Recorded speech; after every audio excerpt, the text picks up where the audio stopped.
I suddenly discovered that my mother had been giving me medicine for 10 years. It seemed to be the culprit behind my illness, but I didn't confront my mother. Instead, I pretended to take the medicine. After my mother left, I vomited all the pills. The next day, my mom back home from shopping, I secretly searched the shopping bag. Sure enough, I discovered those pills. Suddenly, mom's footsteps approached, so I had to leave. That night, my mom came to give me medicine as usual. I can't help but ask my confusion, but mom just said I made a mistake. When mom's sleeping, I quietly took the lift, prepared to look up the medicine on the computer. But there was no internet at home, and it had already been noticed by my mother. The next day, I said I wanted to watch a movie, and my mother agreed. Before leaving, I brought all the pills I hadn't taken lately. Soon, we arrived at the cinema. When the movie was halfway through, I made an excuse to go to the restroom and successfully escaped from the cinema. I rolled my wheelchair to the nearest pharmacy, then approached the staff at the counter and inquired about the pills. When the doctor saw them, she told me that they were meant for pets and could cause paralysis if taken by humans. At that moment, my mother found me.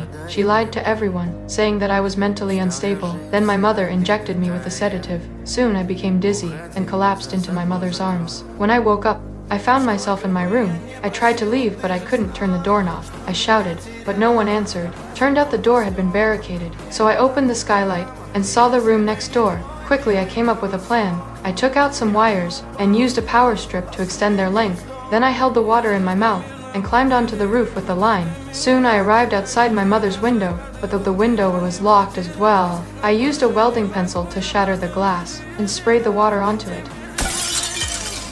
Then I prepared to leave. I threw down my wheelchair, and despite the pain I rolled down the stairs. Although it was pain, but I had to escape before my mother returned. Then I got outside successfully, and looked for help on the road. At that time a car arrived. I seemed to see the hope. Then I went to the road center, and flagged the car down, asked the driver for help. But just when I thought I was saved, my mother came back, and she suddenly stabbed the driver's neck with a sedative needle.